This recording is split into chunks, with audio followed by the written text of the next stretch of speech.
गुरुवार की व्रत कथा। प्राचीन समय की बात है। एक बड़ा प्रतापी तथा दानी राजा था। वो प्रत्येक गुरुवार को व्रत रखता एवं पूजा करता था। ये उसकी रानी को अच्छा न लगता। न वो व्रत करती और न ही किसी को एक पैसा दान में देती। राजा को भी ऐसा करने से मना किया करती। एक समय की बात है कि राजा शिकार खेलने वन को चले गए। घर पर रानी और दासी थीं।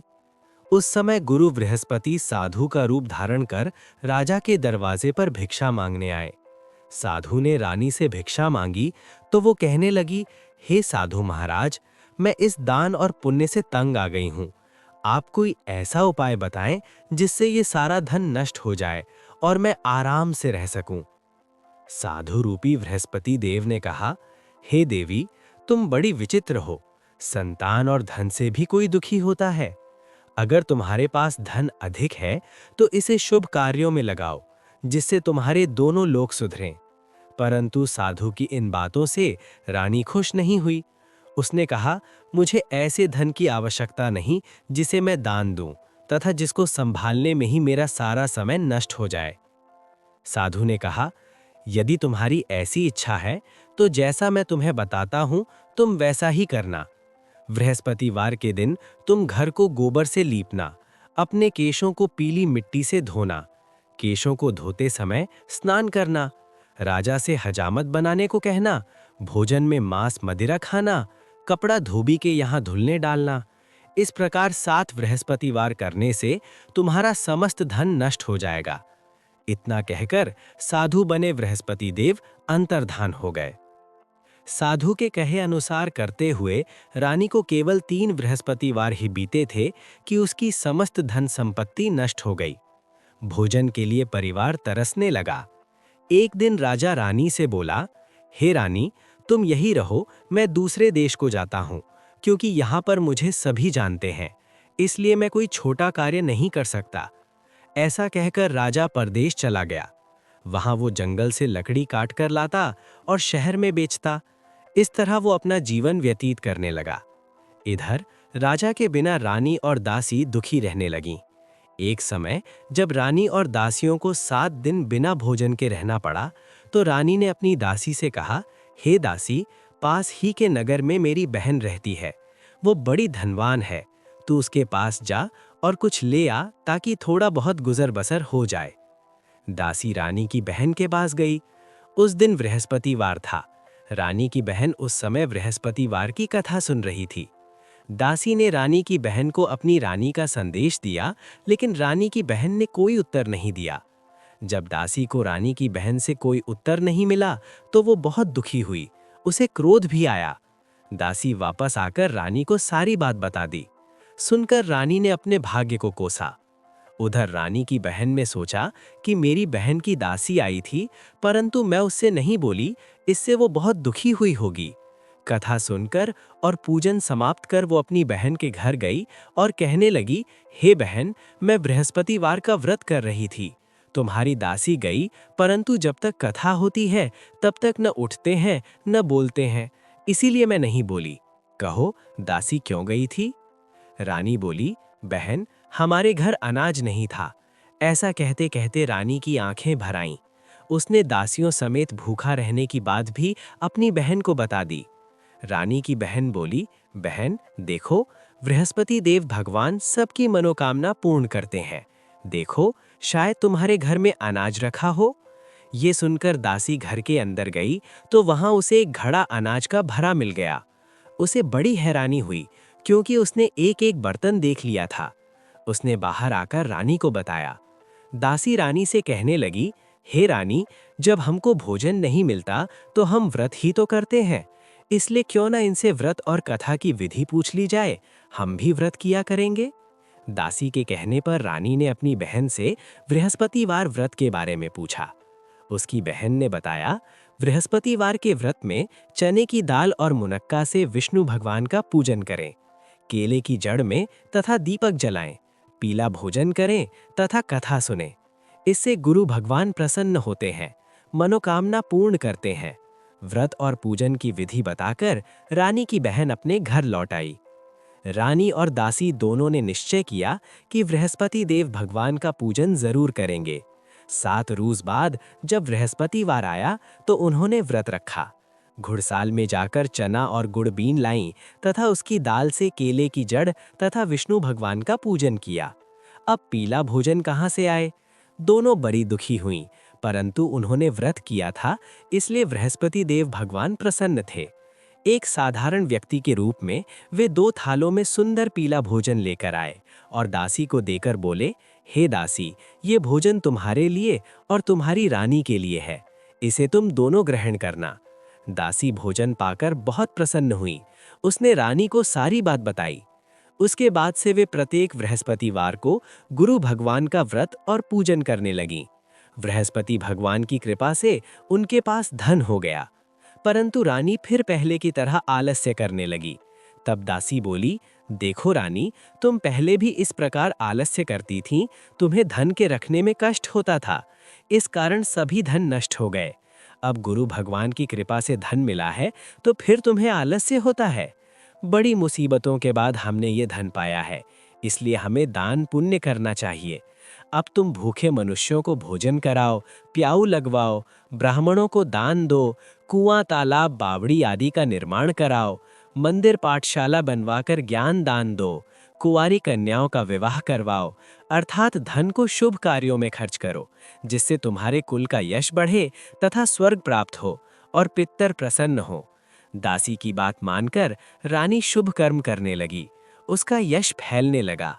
एक दिन रानी और दासी आपस में विचार करने लगीं कि न जाने राजा किस दशा में होंगे, उनकी कोई खोज खबर भी नहीं है। उन्होंने श्रद्धापूर्वक गुरु बृहस्पति भगवान से प्रार्थना की कि राजा जहाँ कहीं भी हो शीघ्र वापस आ जाएं। उधर राजा परदेश में बहुत दुखी रहने लगा। वो प्रतिदिन जंगल से लकड़ी बीन कर लाता और उसे शहर में बेचकर अपने दुखी जीवन को बड़ी कठिनता से व्यतीत करता। एक दिन दुखी हो अपनी पुरानी बातों को याद करके वो रोने लगा और उदास हो गया। उसी समय राजा के पास बृहस्पति देव साधु के वेश में आकर बोले, हे लकड़हारे, तुम इस सुनसान जंगल में किस चिंता में बैठे हो, मुझे बतलाओ। ये सुन राजा के नेत्रों में जल भर आया। साधु की वंदना कर राजा ने अपनी संपूर्ण कहानी सुना दी। महात्मा दयालु होते हैं। वे राजा से बोले, हे राजा, तुम्हारी पत्नी ने बृहस्पति देव के प्रति अपराध किया था, जिसके कारण तुम्हारी ये दशा हुई। अब तुम चिंता मत करो, भगवान तुम्हें पहले से अधिक धन देंगे। देखो, तुम्हारी पत्नी ने बृहस्पतिवार का व्रत प्रारंभ कर दिया है। अब तुम भी बृहस्पतिवार का व्रत करके चने की दाल व गुड़ जल के लोटे में डालकर केले का पूजन करो, फिर कथा कहो या सुनो, भगवान तुम्हारी सब कामनाओं को पूर्ण करेंगे। साधु की बात सुनकर राजा बोला, हे प्रभु, लकड़ी बेचकर तो इतना पैसा भाई नहीं बचता जिससे भोजन के उपरांत कुछ बचा सकूं। मैंने रात्रि में अपनी रानी को व्याकुल देखा है। मेरे पास कोई साधन नहीं जिससे उसका समाचार जान सकूं। फिर मैं कौन सी कहानी कहूं, यह भी मुझको मालूम नहीं है। साधु ने कहा, हे राजा, मन में बृहस्पति भगवान के पूजन व्रत का निश्चय करो, वे स्वयं तुम्हारे लिए कोई राह बना देंगे। बृहस्पतिवार के दिन तुम रोजाना की तरह लकड़ियां लेकर शहर में जाना, तुम्हें रोज से दुगना धन मिलेगा, जिससे तुम भली भांति भोजन कर लोगे तथा बृहस्पति देव की पूजा का सामान भी आ जाएगा। धीरे धीरे समय व्यतीत होने पर फिर बृहस्पतिवार का दिन आया। राजा जंगल से लकड़ी काटकर शहर में बेचने गया। उसे उस दिन और दिनों से अधिक धन मिला। राजा ने चना गुड़ आदि लाकर बृहस्पतिवार का व्रत किया। उस दिन से उसके सभी क्लेश दूर हुए। परंतु जब अगले गुरुवार का दिन आया तो वह बृहस्पतिवार का व्रत करना भूल गया। इस कारण बृहस्पति भगवान नाराज हो गए। उस दिन उस नगर के राजा ने विशाल यज्ञ का आयोजन किया था तथा अपने समस्त राज्य में घोषणा करवा दी कि सभी मेरे यहाँ भोजन करने आवें, किसी के घर चूल्हा न जले। इस आज्ञा को जो न मानेगा उसको फांसी दे दी जाएगी। राजा की आज्ञा अनुसार राज्य के सभी वासी राजा के भोज में सम्मिलित हुए, लेकिन लकड़हारा कुछ देर से पहुंचा, इसलिए राजा उसको अपने साथ महल में ले गए। जब राजा लकड़हारे को भोजन करा रहे थे तो रानी की दृष्टि उस खूंटी पर पड़ी जिस पर उसका हार लटका हुआ था। उसे हार खूंटी पर लटका दिखाई नहीं दिया। रानी को निश्चय हो गया कि मेरा हार इस लकड़हारे ने चुरा लिया है। उसी समय सैनिक बुलवाकर उसको जेल में डलवा दिया। लकड़हारा जेल में विचार करने लगा कि न जाने कौन से पूर्व जन्म के कर्म से मुझे ये दुख प्राप्त हुआ है, और जंगल में मिले साधु को याद करने लगा। तत्काल बृहस्पति देव साधु के रूप में प्रकट हो गए और कहने लगे, अरे मूर्ख, तूने बृहस्पति देवता की कथा नहीं की, उसी कारण तुझे यह दुख प्राप्त हुआ है। अब चिंता मत कर, बृहस्पतिवार के दिन जेल खाने के दरवाजे पर तुझे 4 पैसे पड़े मिलेंगे। उनसे तू बृहस्पतिवार की पूजा करना तो तेरे सभी कष्ट दूर हो जाएंगे। अगले बृहस्पतिवार उसे जेल के द्वार पर 4 पैसे मिले। राजा ने पूजा का सामान मंगवाकर कथा कही और प्रसाद बांटा। उसी रात्रि में बृहस्पति देव ने उस नगर के राजा को स्वप्न में कहा, हे राजा, तूने जिसे जेल में बंद किया है उसे कल छोड़ देना, वह निर्दोष है। राजा प्रातःकाल उठा और खूंटी पर हार टंगा देखकर लकड़हारे को बुलाकर क्षमा मांगी तथा राजा की योग्य सुंदर वस्त्र आभूषण भेंट कर उसे विदा किया। गुरुदेव की आज्ञानुसार राजा अपने नगर को चल दिया। राजा जब नगर के निकट पहुंचा तो उसे बड़ा ही आश्चर्य हुआ। नगर में पहले से अधिक बाग, तालाब और कुएं तथा बहुत सी धर्मशालाएं, मंदिर आदि बने हुए थे। राजा ने पूछा कि यह किसका बाग और धर्मशाला है। तब नगर के सब लोग कहने लगे कि यह सब रानी और दासी द्वारा बनवाए गए हैं। राजा को आश्चर्य हुआ और गुस्सा भी आया कि उसकी अनुपस्थिति में रानी के पास धन कहाँ से आया होगा। जब रानी ने यह खबर सुनी कि राजा आ रहे हैं तो उसने अपनी दासी से कहा, हे दासी, देख, राजा हमको कितनी बुरी हालत में छोड़ गए थे। वह हमारी ऐसी हालत देखकर लौट न जाएं, इसलिए तू दरवाजे पर खड़ी हो जा। रानी की आज्ञानुसार दासी दरवाजे पर खड़ी हो गई और जब राजा आए तो उन्हें अपने साथ महल में लिवा लाई। तब राजा ने क्रोध करके अपनी तलवार निकाली और पूछने लगा, बताओ, यह धन तुम्हें कैसे प्राप्त हुआ है। तब रानी ने सारी कथा कह सुनाई। राजा ने निश्चय किया कि मैं रोजाना दिन में 3 बार कहानी कहा करूंगा और रोज व्रत किया करूंगा। अब हर समय राजा के दुपट्टे में चने की दाल बंधी रहती तथा दिन में 3 बार कथा कहता। एक रोज राजा ने विचार किया कि चलो अपनी बहन के यहाँ हो आऊं। इस तरह का निश्चय कर राजा घोड़े पर सवार हो अपनी बहन के यहाँ चल दिया। मार्ग में उसने देखा कि कुछ आदमी एक मुर्दे को लिए जा रहे हैं। उन्हें रोककर राजा कहने लगा, अरे भाइयों, मेरी बृहस्पतिवार की कथा सुन लो। वे बोले, लो, हमारा तो आदमी मर गया है, इसको अपनी कथा की पड़ी है। परंतु कुछ आदमी बोले, अच्छा कहो, हम तुम्हारी कथा भी सुनेंगे। राजा ने दाल निकाली और कथा कहनी शुरू कर दी। जब कथा आधी हुई तो मुर्दा हिलने लगा और जब कथा समाप्त हुई तो राम राम करके वह मुर्दा खड़ा हो गया। राजा आगे बढ़ा। उसे चलते चलते शाम हो गई। आगे मार्ग में उसे एक किसान खेत में हल चलाता मिला। राजा ने उससे कथा सुनने का आग्रह किया, लेकिन वह नहीं माना। राजा आगे चल पड़ा। राजा के हटते ही बैल पछाड़ खाकर गिर गए तथा किसान के पेट में बहुत जोर से दर्द होने लगा। उसी समय किसान की माँ रोटी लेकर आई। उसने जब देखा तो अपने पुत्र से सभी हाल पूछा। बेटे ने सभी हाल बता दिया। बुढ़िया दौड़ती दौड़ी उस घुड़सवार के पास पहुंची और बोली, मैं तेरी कथा सुनूंगी, तू अपनी कथा मेरे खेत पर ही चलकर कहना।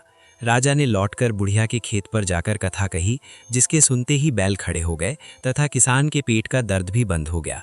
राजा अपनी बहन के घर पहुंच गया। बहन ने भाई की खूब मेहमानी की। दूसरे रोज प्रातःकाल राजा जागा तो मैं देखने लगा कि सब लोग भोजन कर रहे हैं। राजा ने अपनी बहन से जब पूछा, ऐसा कोई मनुष्य है जिसने भोजन नहीं किया हो, जो मेरी बृहस्पतिवार की कथा सुन ले। बहन बोली, हे भैया, यह देश ऐसा ही है। यहाँ लोग पहले भोजन करते हैं, बाद में कोई अन्य काम करते हैं। फिर वह एक कुम्हार के घर गई जिसका लड़का बीमार था। उसे मालूम हुआ कि उसके यहाँ 3 दिन से किसी ने भोजन नहीं किया है। रानी ने अपने भाई की कथा सुनने के लिए कुम्हार से कहा। वह तैयार हो गया।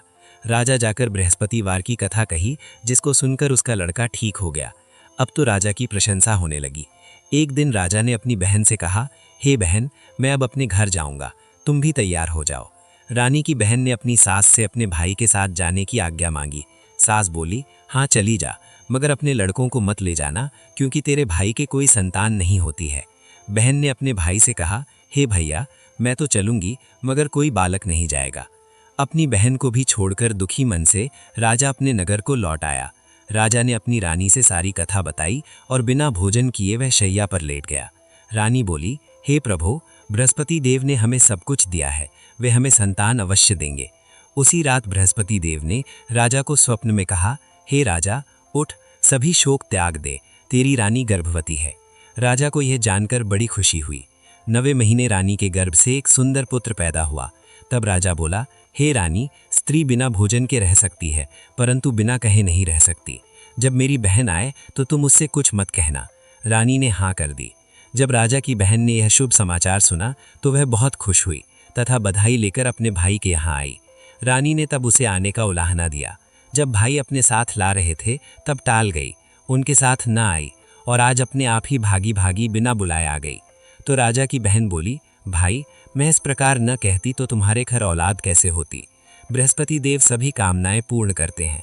जो सद्भावना पूर्वक बृहस्पतिवार का व्रत करता है एवं कथा पढ़ता है अथवा सुनता है और दूसरों को सुनाता है, बृहस्पति देव उसकी सभी मनोकामनाएं पूर्ण करते हैं, उनकी सदैव रक्षा करते हैं। जो संसार में सद्भावना से गुरुदेव का पूजन एवं व्रत सच्चे हृदय से करते हैं, उनकी सभी मनोकामनाएं वैसे ही पूर्ण होती हैं जैसी सच्ची भावना से रानी और राजा ने बृहस्पति देव की कथा का गुणगान किया तो उनकी सभी इच्छाएं बृहस्पति देव जी ने पूर्ण की। अनजाने में भी बृहस्पति देव की उपेक्षा न करें, ऐसा करने से सुख शांति नष्ट हो जाती है। इसलिए सबको कथा सुनने के बाद प्रसाद लेकर जाना चाहिए। हृदय से उनका मनन करते हुए जयकारा बोलना चाहिए। इति श्री बृहस्पतिवार व्रत कथा।